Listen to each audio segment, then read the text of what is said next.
Hey everyone, I'm David Carter. And I'm Laura Bennett. And if you've just passed your technician license exam, first of all, congratulations. But you might be feeling, well, a mix of excitement and maybe a little bit of what now. We are here to help you get on the air with total confidence. Oh, absolutely, David.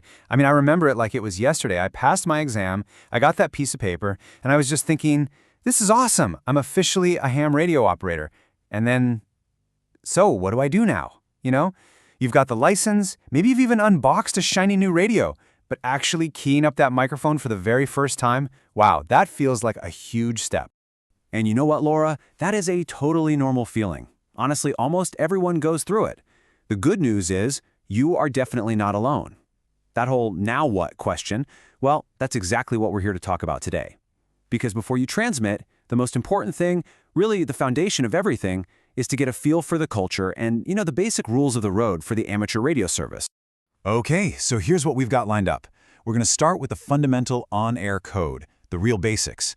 Then we're going to demystify a word you will hear constantly, a net. After that, we'll actually do a little bit of live practice, walk through a couple of common scenarios, and then, at the end, we'll map out what your next steps look like to get you on your journey. All right, first up, the on-air code. You got to remember, amateur radio isn't just a hobby where you can do whatever you want. It's actually a licensed service. And more than that, it's a community. And like any good community, we have a shared code of conduct that really keeps things running smoothly and, well, effectively for everyone. So let's get crystal clear on what this service is all about. It's a space for self-training, for playing with technology, and this is the big one, providing public service and emergency communications when needed. The whole thing is really built on a foundation of courtesy and cooperation.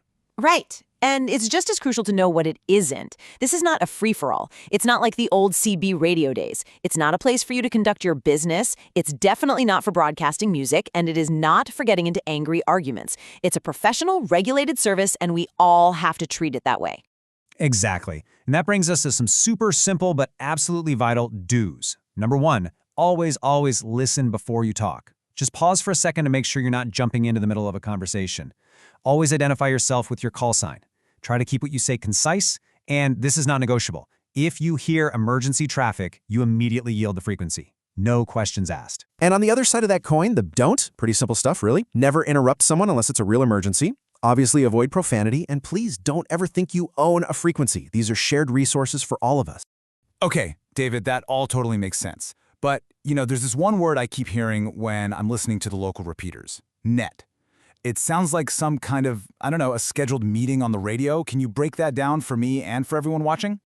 I sure can, and you're pretty much on the right track. It is a kind of meeting. The official definition is an organized, on-air gathering of operators with a specific purpose. And honestly, nets are the main way we get together on the air for pretty much everything, from just casual chats to full-blown emergency responses. Yeah, and nets usually fall into two big categories. First, you've got your informal nets. These are often social get-togethers, training sessions, or just for general discussion. The structure is super relaxed. But then, you have formal nets. These are very different. They're directed, they're purpose-driven, and they have a very, very strict structure. Think public service events or, of course, emergencies. Okay, I see. So that informal net sounds like the perfect place for a new operator like me to kind of dip their toes in the water and get comfortable on the air, right? It absolutely is. That's the perfect place to start. Talking about it is one thing, but practice is where it really clicks. So how about we do a little role-playing right now? Let's demonstrate how each of these nets actually feels in a little tabletop exercise. You ready, Laura? Oh, I am so ready. Let's do it. All right. I'll be net control.